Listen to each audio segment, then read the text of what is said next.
Vertigo is a movie that pops up on a lot of like when I'm looking at like the Letterboxd top 250 narrative, feature films lists, or like IMDb top 100, or any of those kinds of like more audience curated lists. It's that's still curated from an audience of film fans. It's one that kind of surfaces to the top, like, and what I've kind of discovered, like, so we talked like in that very, very first episode about like what were the blind spots, and like all of Hitchcock is a blind spot for me, despite loving Mm, thrillers, loving suspense, loving all of the guys that themselves love Hitchcock, um, like your Martin Scorsese, or Steven Spielberg, or Bill Hader, even has a lot of stuff where he's talked about Hitchcock.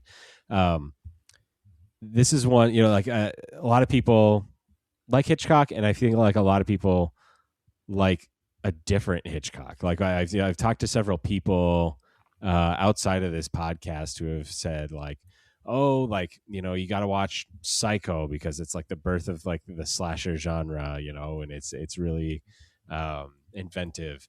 Or I've seen people say that like, oh, Rear Window is my bag, or mm, The Birds, North by Northwest. Like he was so prolific in that sense. He made so many great films, but I did feel like Vertigo is one that kind of kept showing up on lists, and so it just got mm, me more curious.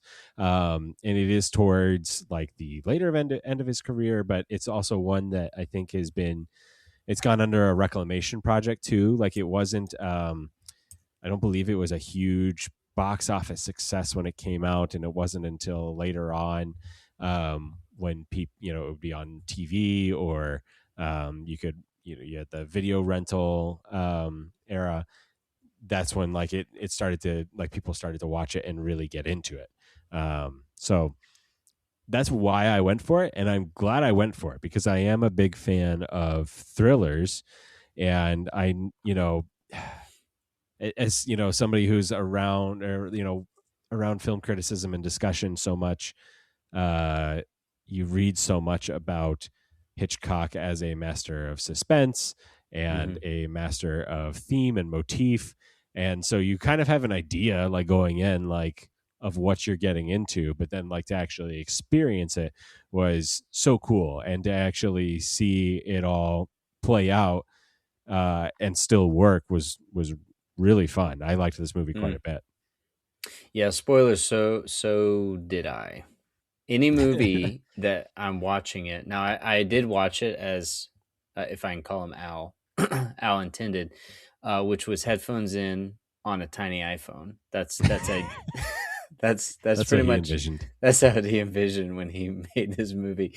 No, I was watching it, most of it waiting for my daughter to pick her up from school, and any movie where I'm alone and it makes me audibly talk, like, oh my gosh, or no way, anything like that, any reaction where I audibly say words because I can't help myself, is a good movie for me.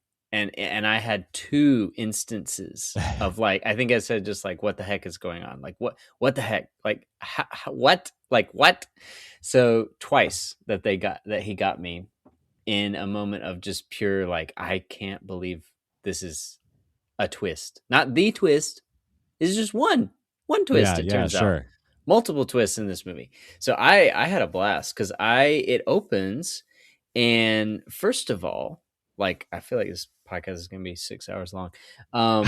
The opening scene with the credits, with the face, and the Hmm. placement Yes. of the credits and the title script on her face, and specifically when it popped up Vertigo on her eyeball, I was like, I need that as a poster like yesterday. Yeah, It's all that so cool. cool. It's so Yeah, cool. And it's then it that. does the old school, like, title crawl, like cast crawl that is at the beginning of the movie, not the end. I liked it.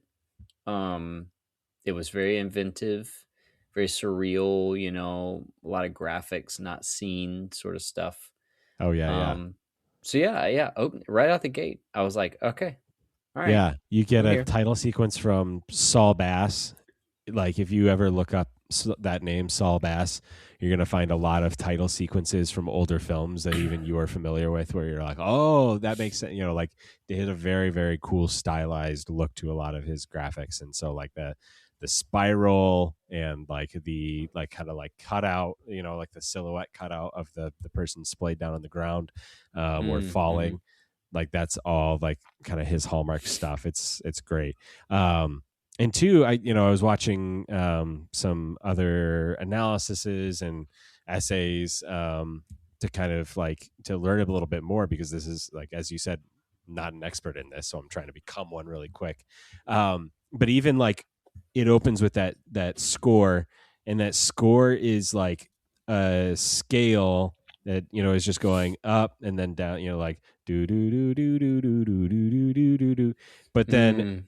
there's a counter melody that's doing the exact opposite. So as one scale is ascending, the other scale is descending, Mm-hmm. and it makes this like kind of like cyclical, spirally like sound to the score. And so Mm-hmm. like from the very start, you're getting all of this spiral motif, as these characters will then themselves spiral into obsession and madness. Um, Yeah, I mean, if you got to pick one word for this movie, it is a spiral. yep. Yeah. That's I the mean, that's not. motif. Yeah, it's the It's a motif. big theme. That's not like it's not a genius move on my part. That is very clear, but it's insane how it plays out. Like, hmm I mean, so it begins, and first of all, I really appreciated the backstory setup. Like, very show don't tell. They tell a little bit. He's in the next scene when he's recovering.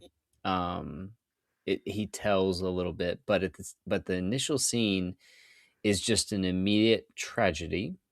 Cop running with his partner, or detective running with a cop, and then one cop dies. Whoa! Oh my goodness, hmm something bad.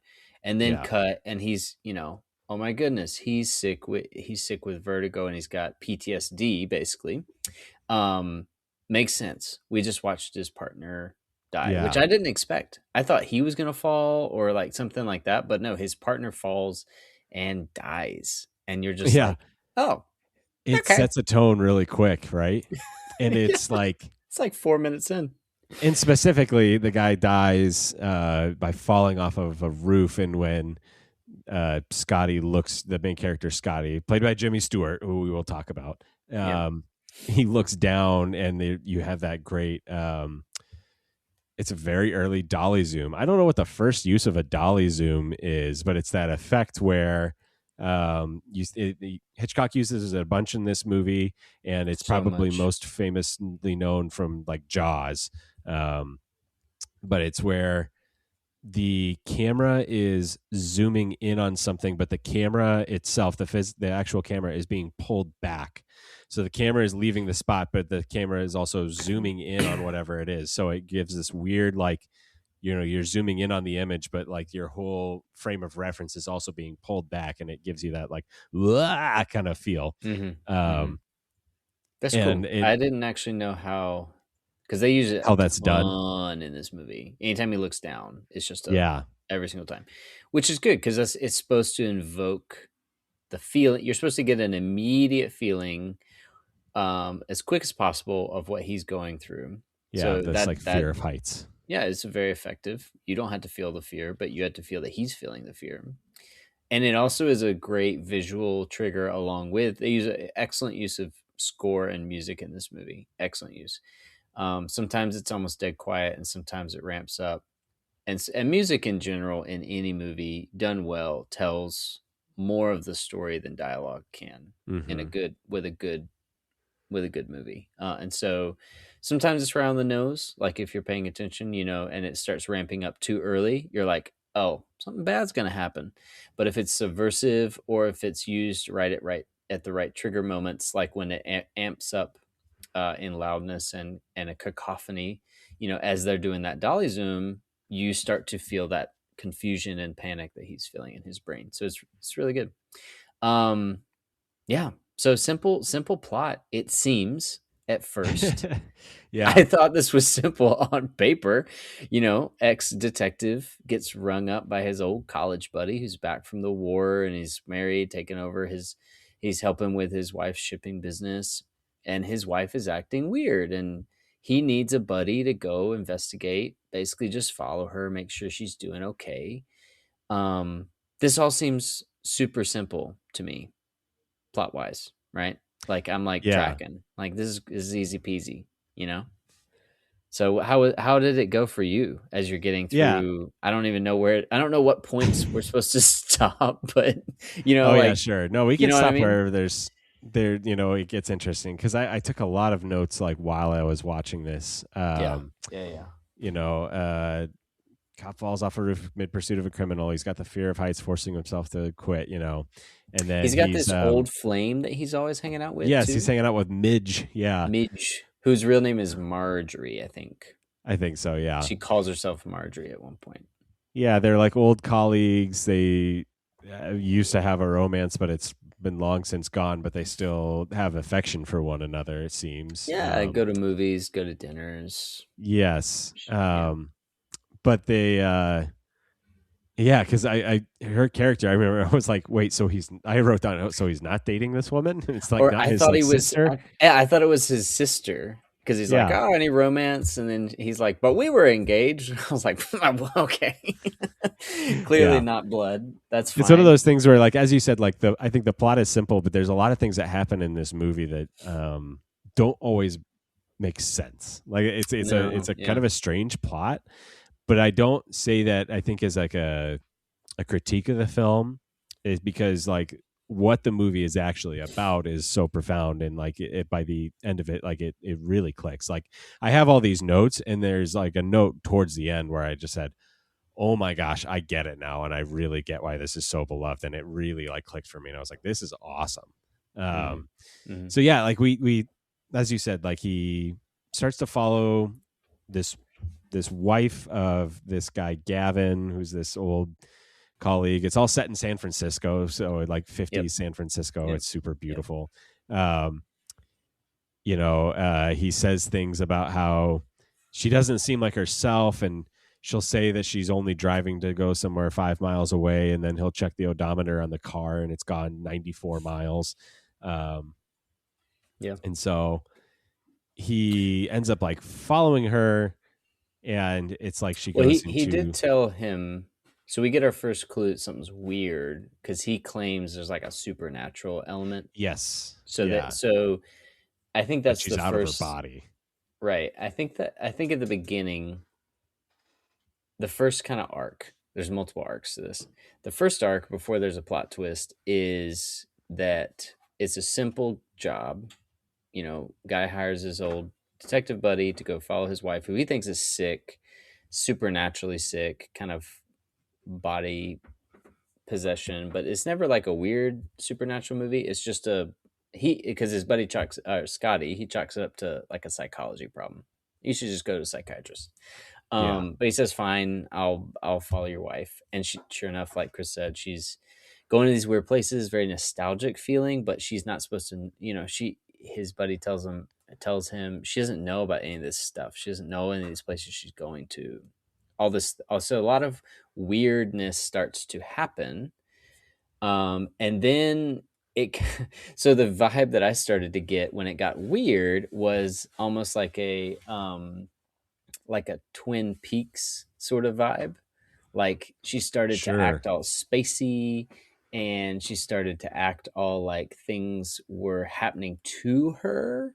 You know what I mean? Like she's not in control. And that is when I started to get this like this supernatural intervention sort of thing. And I'm like, okay, maybe there's something to this plot line. Yeah. You know what I mean? Uh, And yes, so I had yeah, that you go. point. Yeah, because so like specifically, he follows her. Like she goes to a floral shop. She goes to like a church with a cemetery, Hmm. and sees that she's looking at this grave site for a Carlotta Valdez who died in like the 1850s. She then goes to like an art museum, and she's looking at this painting, and her like bouquet and her hairstyle like match the painting of this woman that's straight up says like it's a portrait of Carlotta. And then the point that I was like, what is actually going on here is when she then goes to a hotel that just seems like it's on the side of a road, and she checks in under the name Carlotta Valdez, and Jimmy goes up to the front desk and says, Jimmy, it's Scotty, Jimmy Stewart's character, goes up, and is like, and the clerk says like she hasn't been here, and like, Yes. and her car is That like was gone. so weird. So Yeah. weird. And so then, after that, he's kind of lost the trail. So then he goes back to Gavin, and or even before that, actually, is that when he goes back to Midge and they go and find somebody who like knows about, old San Francisco history, and they talk about this bookstore guy. Yeah. This woman who, I don't even remember the whole story she gives. No, she's something about her kids. She's an immigrant. He tells her, "Yep, tragic story." He said, not even unique, like many times. Rich, powerful dude takes a mistress from a small town and puts her in a house. Has a kid with her. His wife can't have kids. He takes the mistress's child, adopts that as his child, and then kicks the mistress out. So she's left she's left childless, roaming the street. She goes mad, looking for her kid, and abandoned. And then that's the story. And then his buddy Gavin clues him in. That's actually my wife's great grandmother, but she doesn't know that. So plot twist number one. Plot twist number one. Plot twist number one is that Gavin like knows more than he seems, or that he initially let on. Which then led me to believe this was kind of a test of sorts. Like he was seeing if the detective could his buddy could dig up all the right information and then follow his wife. And I'm like, okay, that cool. I'm glad, he's doing his job, I guess. But it is weird that you knew all this and you didn't tell him. Yeah, right. So anyway, the key details to leave out of the investigation. Oh, by the way, I have this person that's possessing, he did say from the past and he alluded to things, but he didn't lay it out on the table. Yeah. And so then she's this great granddaughter of sad Carlotta, and you're kind of like, does she do this like every day? And he does follow her. It doesn't seem, I don't remember if it's like, he's following her every day for a month or something, or it seems like he follows her again. Days. So he follows her again, and she goes down like under the Golden Gate Bridge, like down by the San Francisco Bay. She's like spreading her flowers into the bay, which is like a break from her routine, and then she just jumps in the water. Yep, she throws herself in the bay, which you're definitely clear she's in spacey zone at that point, and so you're like, oh my goodness, like something is terribly wrong with this woman. But then the weirdo Scotty. Can I just say, he didn't take her to her husband. He took her back to his apartment. That's right. And he saves her. I'm like, what? Yeah. Oh, yeah. It's definitely like a little perverse. Like it's like, because immediately, and like this is where I think it's actually genius that he's working with Jimmy Stewart. And I know he worked with Jimmy Stewart on a bunch of other movies, including Rear Window. But like in my head, Jimmy Stewart is like still the guy from It's a Wonderful Life. Like it's like the most like goody two shoes, shucks kind of guy. It's kind of like when we were talking about The Searchers and how that was like a turn for John Wayne. Like this was a different side of Jimmy Stewart than I had seen. And he's like, he's as a detective, he's always got this little like voyeuristic thing going on, like where he's watching her from afar. And then when he rescues her from the bay, takes her back to his house, and she wakes up and she doesn't have any clothes on, and she's in her bed. It's like, that's a big red flag right there. I was like, wait a second. Was this to avoid hypothermia? But she has no recollection. Yeah. All that to say, like, she has no recollection of what happened. And then they start, now that he's like known to her, like he's not like following her around from a distance. he takes her to like the redwood forest, and they look at those like tree rings, Mm. another spiral motif, and Mm-hmm. Mm-hmm. they begin an affair, and Yep. Yep. it's She has a space. She has a really bad episode, is where that comes from. She freaks yes, out. Very Twin Peaks. That was a big Twin Peaks moment for me. for sure. When she had that freak out, that like losing it and seeing a vision and like stuff, like a dream. She started having a Yeah, dream sequence she was describing. Like that was very like, okay, this is getting weird. This is yeah, getting something is not something's right. actually wrong. Yeah, and it does seem like it's like at this point I'm still not sure if I'm thinking if it's an actual possession or if I'm thinking it's just like a psychosis thing. But either way, it's like clear that like something is not right. Something is not normal with this woman. And then that leads to he takes her out to this church, kind of like far out. He's in love with this woman by this point. Like their affair has reached a point where he is obsessed and he is in love, but she still has these. He's also still trying to keep herself from like harming herself because of the whole like sad Carlotta element to it. Yeah, And yeah, he yeah, briefly like lets her kind of run off a little bit, but then sees that she is running to go up into this church building and is like, yeah. So they're, and so second thought that I had during all this was like, man, I am never trusting this cop with my wife. What a terrible friend. He's no kidding. he just I don't know. He definitely likes, like they both kind of seduced each other. But yeah, terribleness. They're having this affair, and the husband still is like asking him to watch her, and I'm like, this is awful. And Yeah, right. because he's reporting back, like he calls his buddy and tells him like I'm keeping an eye on her. and Right. and Yeah. Yeah. I think he lets him know like yeah, she's at my house right now. he's I not don't think he tells her hiding. like she's naked in my bed. Yeah, I kissed her under the Golden Gate Bridge. So terrible, terrible friend, but good investigator. And so yeah, he's in love with her, and he's trying to help her remember and then get rid of these things. And so yeah, she runs off because she says, "I've got to take care of something in the church." And so she runs into the church, and he, like Chris said, he looks up and he sees the bell tower, and he's like, "Uh oh." Like she's going to do something drastic because she's already thrown herself in the bay. She ran away at another point towards the ocean, and he stopped her. This when they kissed for the first time. And so this bell tower, you're like, we know something Right. bad because he can't go up heights. He Yes. can't go And up it, heights. yeah. And so, yeah, she runs up the bell tower, and this, Chris, was my first like, oh my gosh, like like audible thing because he's climbing the bell tower. He's getting squirrely. He looks down, but he gets most of the way up, Mm-hmm. and then you hear a ghastly scream, and she's falling out the window, and you're just like, oh my gosh, she's dead. Yeah. She actually died. She actually And jumps out a window. Like, yeah. I clicked on the video. I still had over an hour left. And I was like, what? This Yeah. is a 2-hour movie, and the main love interest is dead an hour in. What does that Yeah. mean?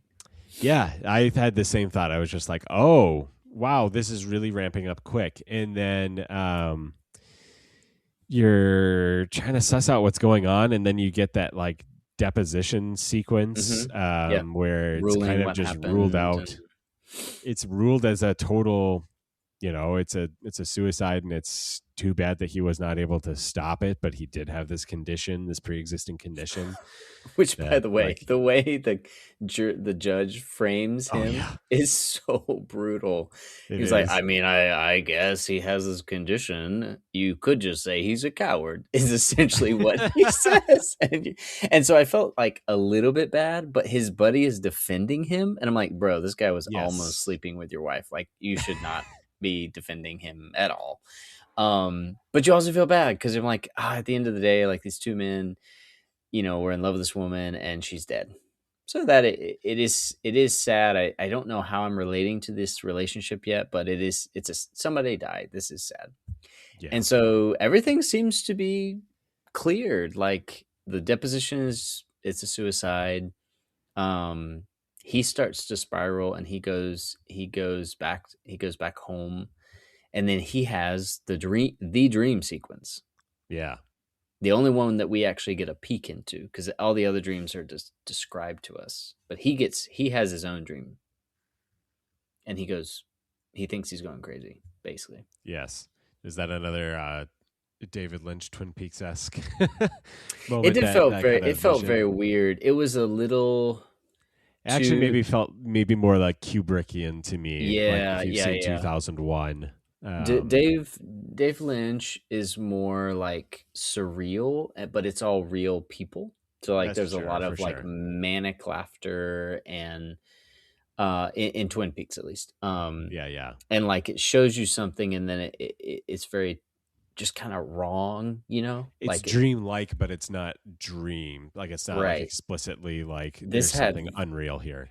this had visuals, and it felt very Alice in Wonderland-y, if I could say that. Like it felt like I was spinning down into the rabbit hole a bit. His face pops out at one point with his hair flying like the Miser Brothers style from the Year Without a Santa Claus.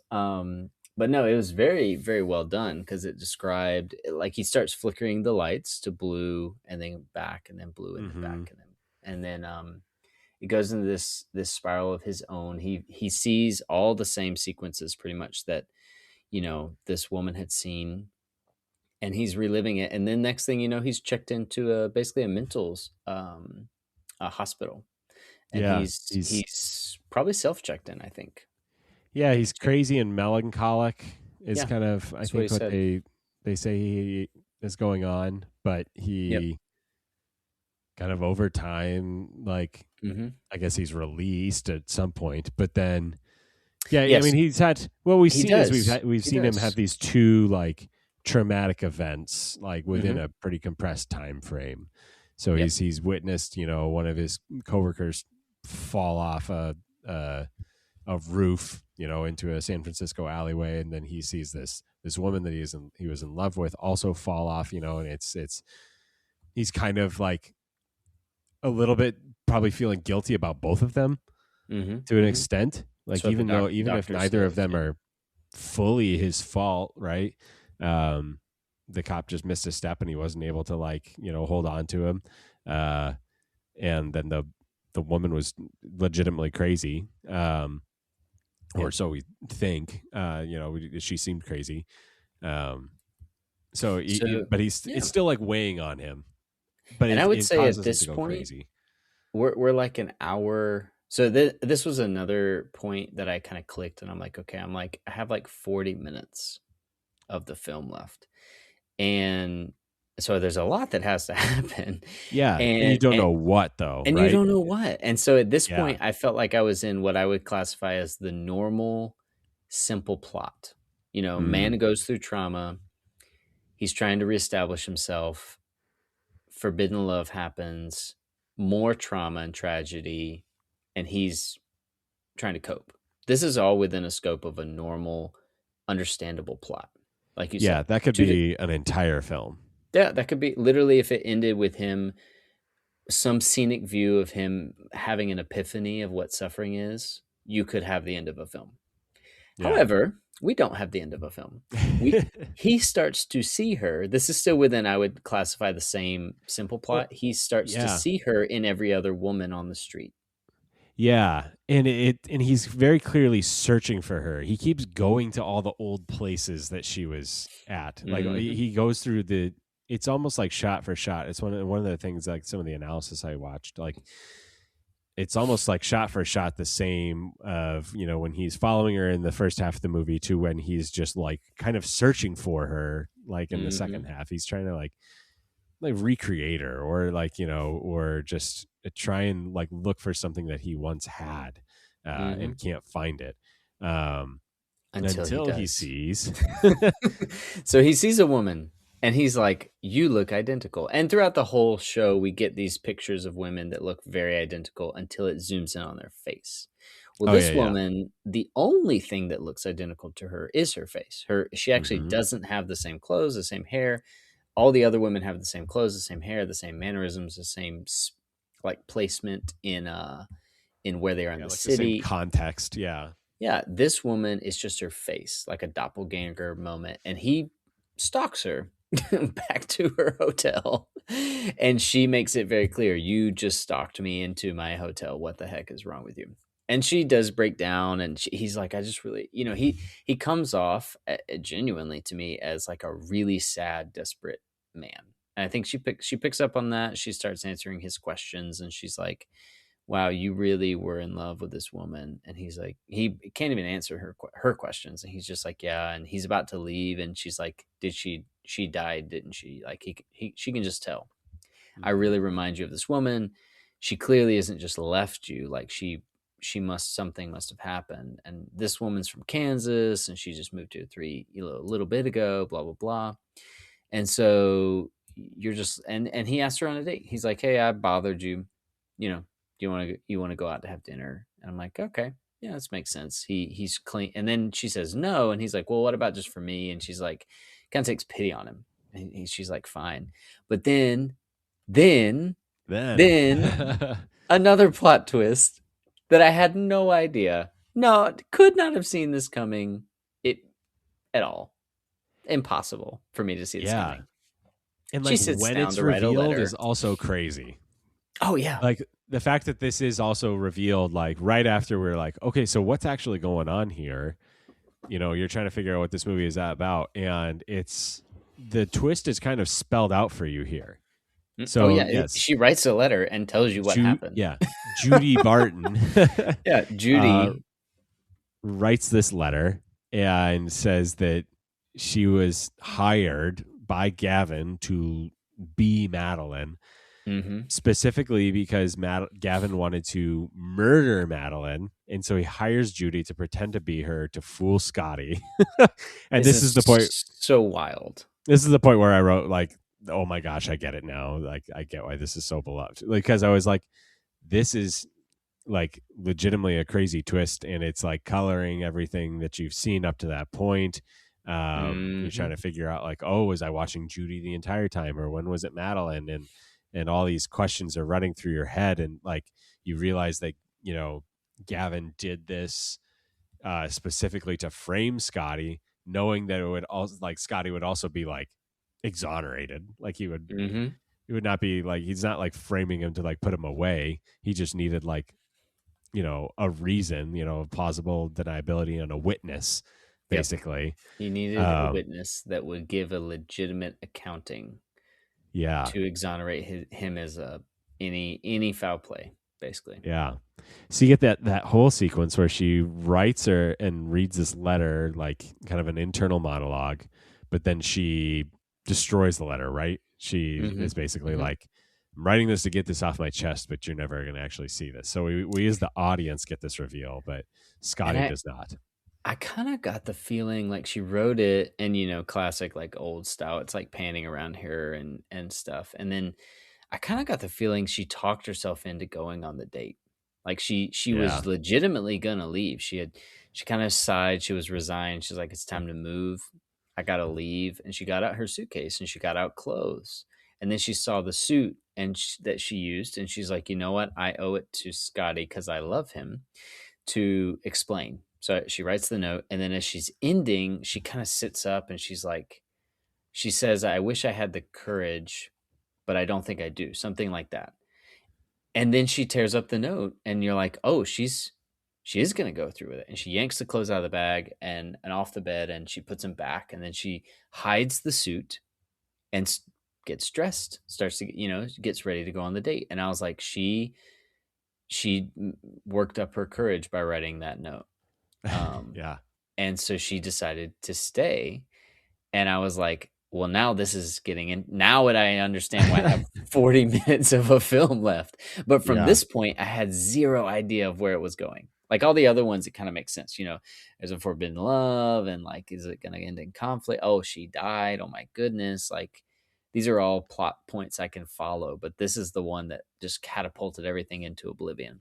And so, yeah, she starts to go out with him, and you can tell now that you have the inside scoop, you can watch her, and she says as much to him.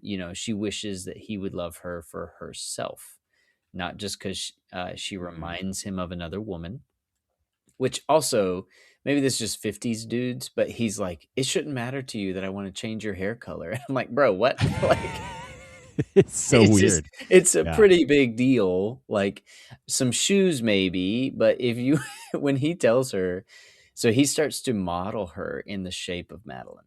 He buys her the same clothes, and at first it's Hmm. cute, like flowers. It seems endearing. Yeah. And then he goes to the suit store and he's like, we're gonna buy some clothes, and she's like, oh, that's so sweet, you don't have to do that. And then he's like insistent. Model after model comes out with these suits, and he's like, no, we haven't found the right one. And she knows what he's doing because she Yeah. played the part. And so you start to see her put it together. Like, he's so obsessed that, and I tried to look at it as if I didn't know. And I'm like, well, any normal woman would also react that way. Like, she knows this past love that he had, and he's like, forcing her to wear certain clothes. Like, of course Sure. she would react that way, but she's reacting even stronger because she knows, like, I'm literally nothing to him. Like, I'm just the part that I played like weeks ago. Right. And she wants to leave, she wants to get out, but she can't because she loves him. So she's stuck. So because she's obsessed with him, she goes along with his obsession with a dead woman. Hmm. And it just, like, you are just watching these two people codependent on each other, and you are Yeah. like, this is horrifyingly awful. Yeah. They are keep spiraling down the drain, like Oh yeah. holding hands and like spiraling which down which the is like drain one of the together. posters. It's like these two Yeah. silhouettes like falling, and it's like twisting as they go. Yeah. And I mean, the point that was the breaking point for me watching it was because they say like they love each other, and I'm like, loving people don't do this at They all. love an They love, image, they love yeah. an idea of one another. And so the breaking point was when the hair comes, Oh yeah. and He and has her. he's so upset when she shows up, and her hair is not up. That Oh was like her, right. that was her Yeah. last little rebellion of like, maybe he'll love me for who I am, because she comes back from getting her hair done and it's not up, and she's like, it didn't look good on me, and he's like, that's not what I told the lady and you. Put it up.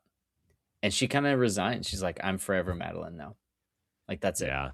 I just resigned to being Madeline. And so she puts her hair up, and from then on, she's the perfect image of Madeline.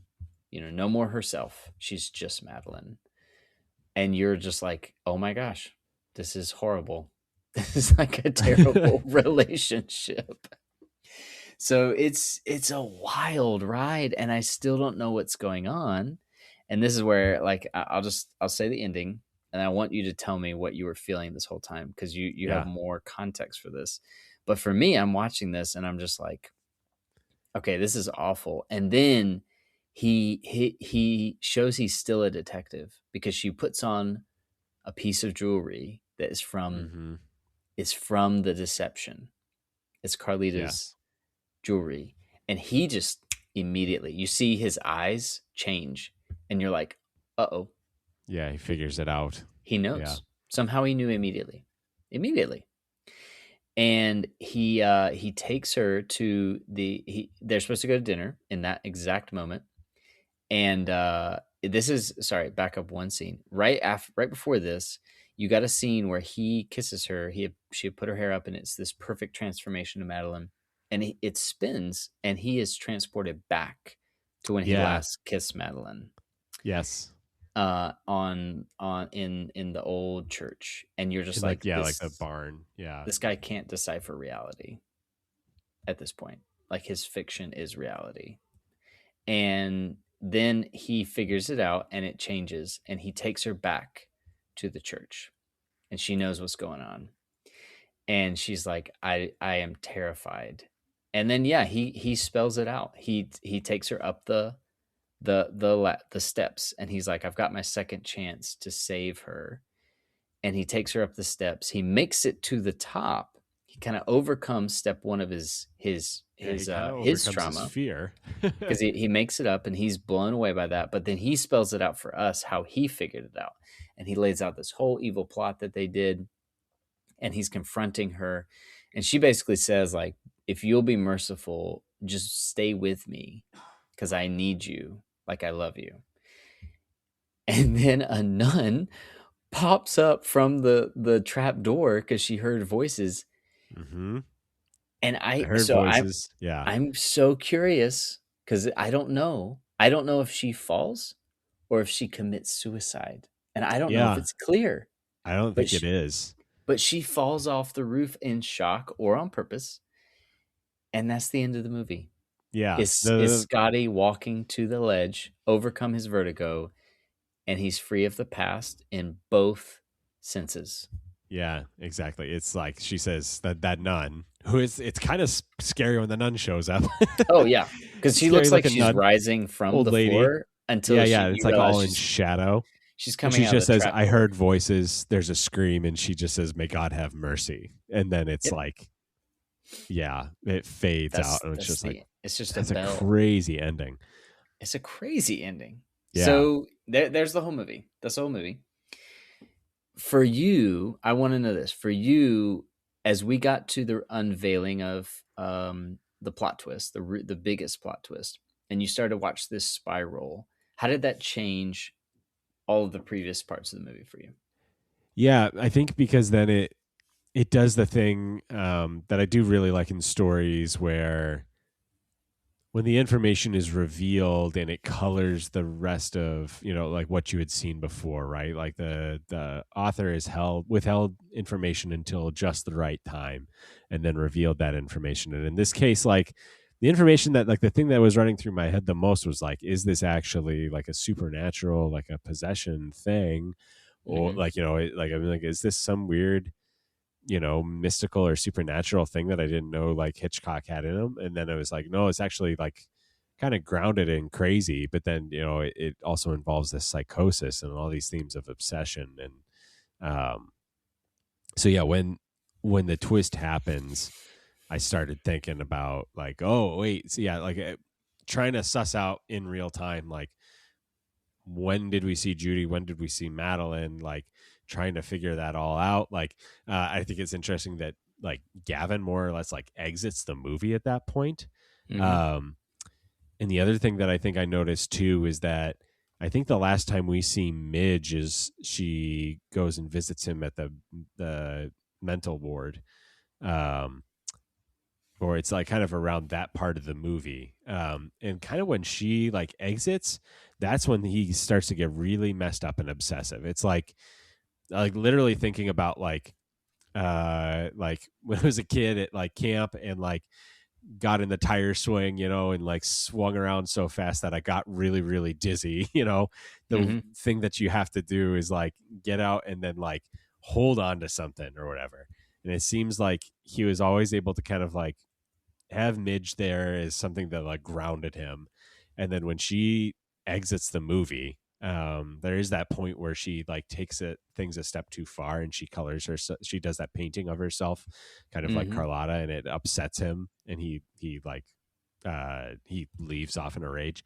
Um, that's when like it's like now he's just in this death spiral and there's nothing that's going Mm-hmm. to get him out of it. Like it's not going to end well. You don't know how it's going to end, but like whatever the outcome is not going to be good, and you're just Mm-hmm. glued from that point. Yeah, and I mean we had it all from the beginning, because the very first conversation with Midge, she says some really just kind of out the door, off the wall comment in the conversation of like, it's probably not going to go away, your vertigo. And Yeah. he's like, wait, what did you Yeah. say? She's like, well, I just, good friend that she is, I was just asking my doctor, and this is what the doctor said. Like, these conditions have to be fixed by an extremely traumatic emotional experience. Foreshadowing. That's what that is. Yep. And It's possible that it could still not go away. We have two said experiences. The first one, it doesn't work. Madeline dies, and he still has vertigo. Right. The second one is even more intense, and it does work. And so, Yeah. again, that's not like this revelatory plot thing, but it is like a foreshadowing, a double foreshadowing of like twice he has this experience. And he even kind of says it. And you think it's because he's so obsessed with saving her, but he's also dragging her up there on the second run. And you're like, well, that doesn't make any sense. Like, if he really wanted to save her, just keep her on the ground, but he's pushing her up rather than come down. So Yeah. you get this start to get this sense of he wants to save himself. He's so guilty.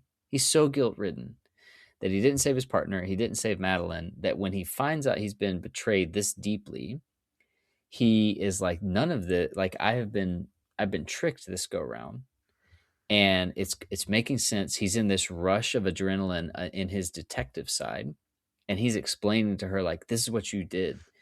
And I bet Gavin, was she even alive when he brought her up here? Nope. He probably snapped her neck, probably to make Yeah. it affect. Like, the wheels are spinning. He is Yeah. like on the 8 ball, and then she is. He just is up there, and he's kind of elated.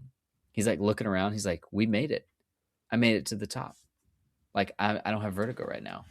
And she is cowering in the corner, and you're just like, what is about to happen? Is he going to live with her? Like, is he going to take her love and move on with his life? Or, like, is he going to murder her? Like, I genuinely don't know. Like, not sure. Yeah. Is he going to make her like live her entire life, like captive in her own body or something? Like, Yeah, you don't know. He's out the door. Like, he's crazy at this point. He could murder her. He could keep her as a captive. It could be true what he said, that we're both going to be free. Maybe he did yeah. want to, like, maybe he did love her in some way. But it didn't end that way. Like, Nope. she's dead. Yeah, man. And then him standing triumphant on the windowsill, like looking down, triumphant of his vertigo, I should say, is this big moment of just like, well, you got over that, I guess. like, like, what in the what? It was so okay. Yeah, it's like you got what you wanted, but at what cost? Yeah. Yeah. Because he says at the beginning, I'm gonna work myself up.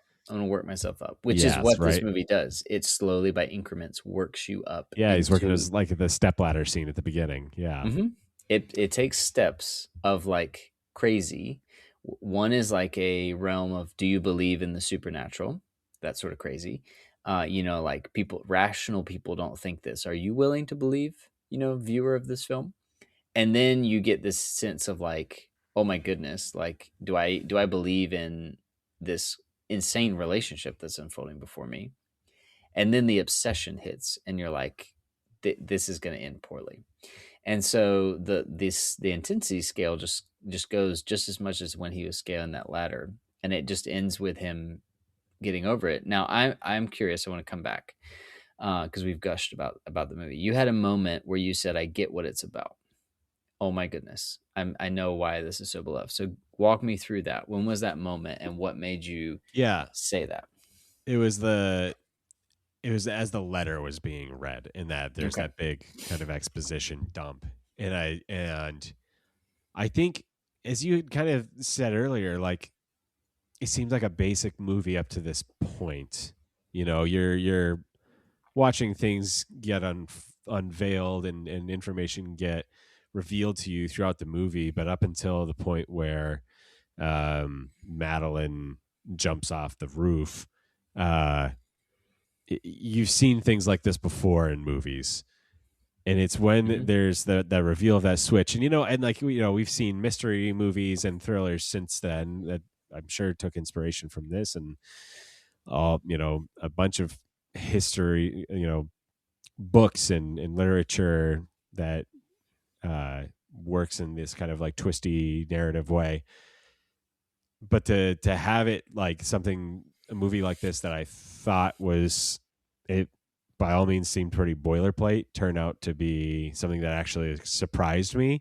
I was like, I totally get it. Like this actually genuinely moved me, and that's a feeling that like movies can do really well.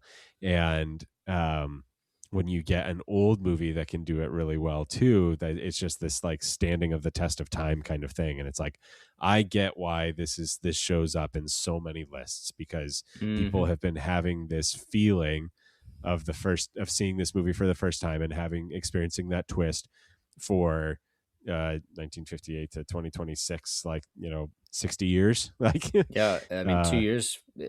I would imagine in 2 years it would be very possible to get a 60-year, sort of memoria to this. Because come yeah. on, so Right, good, or would it be so good. 70? It'd be 70 years, wouldn't it? Maybe 70 years. 2028, yeah, 70. Yeah, 70 years. So this Yeah, is, wow, this movie is it's it's old. very old.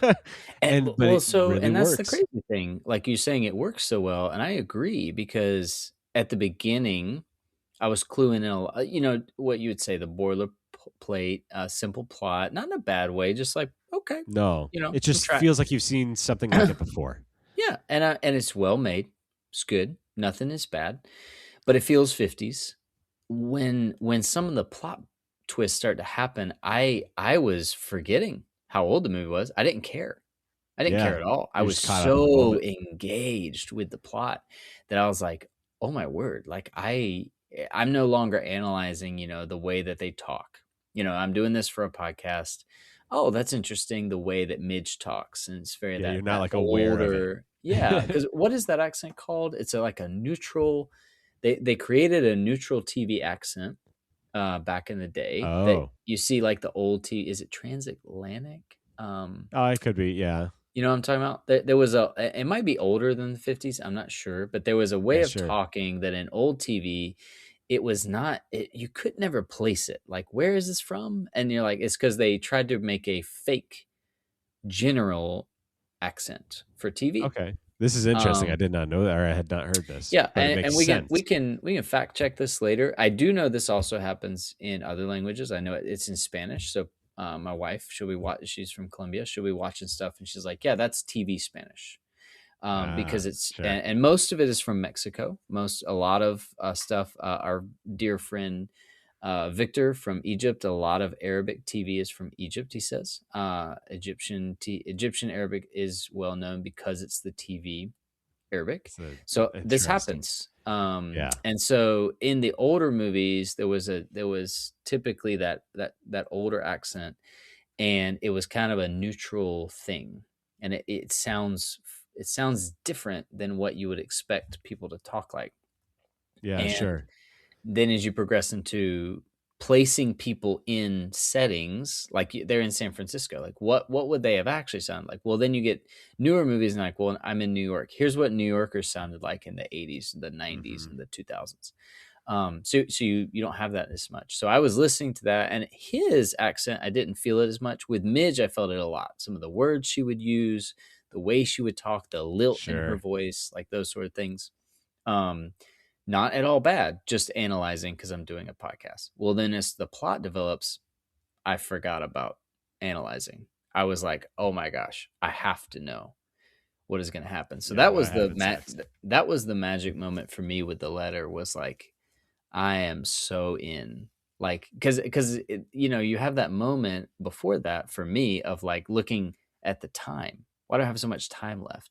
Well, I Yeah. didn't care how I it went from I have so much time left to I have so little time left. Yeah, then it's like, what is Yeah, what how are we could gonna wrap possibly this up? happen in this amount of time? Yeah. Well, because we get to the point where they're gonna go to dinner and there's 8 minutes. I checked eight Yeah. minutes, and I'm like, we just had another big plot twist. He figured it out. What in the world is gonna happen in 8 minutes? This is insane. And so my brain is like, what is about to happen? And then the movie ends, and you're just like, that's wild. So yeah, this is an Yeah. unforgettable movie experience for me, like as a movie. There's so many good motifs that get repeated. So even at the very end, he repeats a whole motif that is built into, sorry, motifs from within the movie, I should say, because Yeah, sure. the Like actress, the deceiver lady, what's her name, Debbie, no, Debbie, Judy. Judy. So Judy is Carlita. She is the mistress to Gavin, Yeah. and he abandons her as soon as her use is over. Because Yep. Scotty says as much, like, "Oh, you poor girl. He kicked you out, didn't he? He left you. Did he even give you anything?" And she's like, "A little money." And I'm like, "Oh, she actually lived Carlita's life while she was deceiving someone about Carlita's life." And so Yeah. the irony motif is there. There's a few other times where I noted that happened, of just like characters hearing a story and then actually living the same story. And even how the bookkeeper said, like, "This is not unique. This happens all the time." Yeah. And Right. this is a poor Kansas girl getting away from her stepdad, that, or her mom's boyfriend, and she's like, "I just want to be on my own." And she Man. implies she's had to live on the streets, wink wink, what that means. And she's implied she's had it tough, and then rich guy comes along and offers her an easy job. It's Yeah. Carlita's life, and you're just like, "Oh my gosh," like, she lived the life that she tried to play as a part, and she was actually the one living it. So it's just layers on layers and layers of deception, and then like reality, and you're like, I don't even know which one is which at this point. So it's good. It's very good. Yeah. It's a For good movie. sure. Yeah. Yeah. Yeah. I So really anyway, liked this one. Yeah. we're at the Awards hour mark. corner. So awards Yeah, we're corner. at the hour mark. It's perfect. We don't plan on this, but it ends up just naturally happening this way. Looked up the 31st Academy Awards for movies from 1958. Vertigo only shows up twice. It shows up, I believe, sound and art direction. It was nominated Fascinating. and did not win either. Do you see who did win?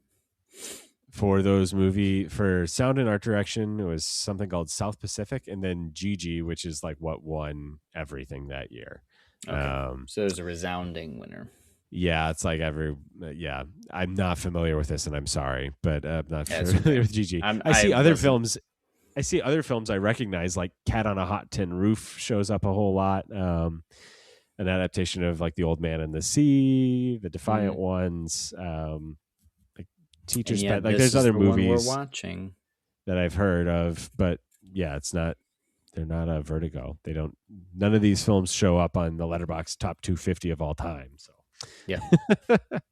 I had never heard of tin cat boiling on a hot roof plate. So you never heard of Cat on Hot? What? Dang it! Now you got me slipping over it. Cat on a Hot Tin Roof. I haven't. No, I haven't. Oh, okay. It's a pretty famous like musical kind of drama Okay. kind of thing. So Cool. Elizabeth Taylor. Anyways, the algorithm. Yeah. So Streaming algorithm. Streaming algorithm. So if you want, I think more of that like Hitchcockian and obsession kind of vibe, Decision to Leave from 2022. It's a Park Chan-wook film. Like if you liked our like episode on Parasite and Bong Joon-ho, Park Chan-wook is like the other really, really cool director from Korea that is like contemporary. He just had another movie this year, or last year, I should say, in 2025, called No Other Choice. You might hear it talked about during Oscar season. Like his stuff is a big deal, but Decision to Leave is really good. Phantom Thread, a Paul Thomas Anderson movie from 2017. He is also kind of trying to like, it's Daniel Day-Lewis, and he's trying to mold this woman into like his perfect like muse, and she's also kind of trying to fight for control in that dynamic and that kind of thing. I also thought about San Francisco and thought about like two David Fincher movies. The Game is not one of my favorite Fincher movies, but it is in San Francisco, and it's constructed reality is a guy losing grip on what's real. And the one that I think actually really, really fits well is Zodiac, which some people would say is his best movie. I really like it. It's up there for me. But it is, about actual detective work, but it's, foggy and obsessive. It's about like Jake Gyllenhaal's character spiraling into an obsession with the Zodiac killer and trying to figure it out on his own. And and it's also in San Francisco, and bad things are happening in San Francisco. It is a San lot Francisco. grislier. There's not a super violent movie, but like the violence in that movie is so unsettling and disturbing. If we didn't say it before, this is an incredibly clean movie. Like for all of Oh its, yeah, adult motifs, there is zero things that visually that you could not show in a library. right. Yeah. Like I even mentioned, There's no that cursing, there's no nudity, there's no yeah. sex, there's nothing. The woman shows up, she's naked in his bed after she's saved, but you don't see anything. Nope. She's got under covers covers. on, and then he gives her a robe and like leaves, and she comes out in a robe, and that's it. Yeah, I'm trying to really quick see even like, because sometimes this was a movie that was done before like the MPA existed. If it even has a rating that like, rates the film, like gives it the G, PG, PG-13. But if it goes back into theaters or whatever, then they have to rate it. And I kind of wonder if this would be that's PG how older or films, a PG-13. How they get their ratings is it does depict suicide, so maybe that's true. Yeah, that so that would PG. be triggering and worth noting on a rating. So yeah, depiction of suicide is the strongest emotional motif for sure, that you need to be aware of. But yeah, very clean. There's no killing, there's no cursing, there's no sex. It's a classic older movie, and not like Airplane old. That's a different sort of PG. Yeah. There's different it's kinds good. of unsavory. Yeah. And if you just like San Francisco, then probably Full House is our best recommendation for you. There you go. Yeah. Ooh, I found it. No. Okay. Wait. That says Australia. In Australia, in 1984, it was re-rated PG. I'm going to find United States. That feels about right. Okay, 1983 certificate PG, rated PG in there you go, rated PG. 1983, I guess, which could be PG-13. Yeah. Later on, but either way, it's a pretty mild movie. Yeah. If you're an adult looking for a film buff movie, this is a good one to add to your repertoire. Yeah, this is a good homework movie. Like if you want to know like some film history, this is actually one that you'll enjoy. Like I've said before, like Citizen Kane is a homework movie that I don't think is as enjoyable to watch as a modern audience member until you have seen a lot of stuff. And I don't think I'm at that point. I've seen it. I understand a lot of why it's so important to film history, but it doesn't mean that I enjoy watching it or like I want to put it on at any given moment. But if you told me tonight, like if you were just like, hey, you want to watch the last hour of Vertigo again? I'd be like, let's go, let's do it. Yeah. Oh yeah. If someone's like, I've already seen Vertigo, do you want to skip to the end? I'm like, yep. You mean the last 45 minutes? Then yes. It's great. It's a really enjoyable watch. I think it falls for me in the category of 12 Angry Men. Like 12 Angry Men's an old movie that I would happily show someone in the right mood. I'm not going to throw it on the guy's night or the family night. Like it's got to be someone that wants, I like old movies and I've not seen this. Like, oh, you have to see this movie. Yeah. Anybody can enjoy this. Yeah. As an average. So I would put myself well below where Chris is, and I enjoyed it thoroughly because of how it ends and that plot twist. Now, if you've not seen it and you just listened to all this, we're sorry. Yeah. That's kind of on you, bro. Yeah, I might actually put in the description, like, legitimately, we are always spoiler heavy, but if you have not seen this, please do yourself a favor and watch it first, because I will never forget that first experience. I don't think ever. This is one of the best first movie experiences that I could name for sure. It's like that and The Lion King. They're right up there, man. Man, Mufasa getting thrown off that cliff. So bad. Yeah, right. So we thank you for listening. We will be back, Chris, with what's our next film? Next week? Not next week, next month. Yeah, so this was our old film. Then we're going to go right up to almost as new as we can. We're going to cover Sinners from 2025. Sheesh.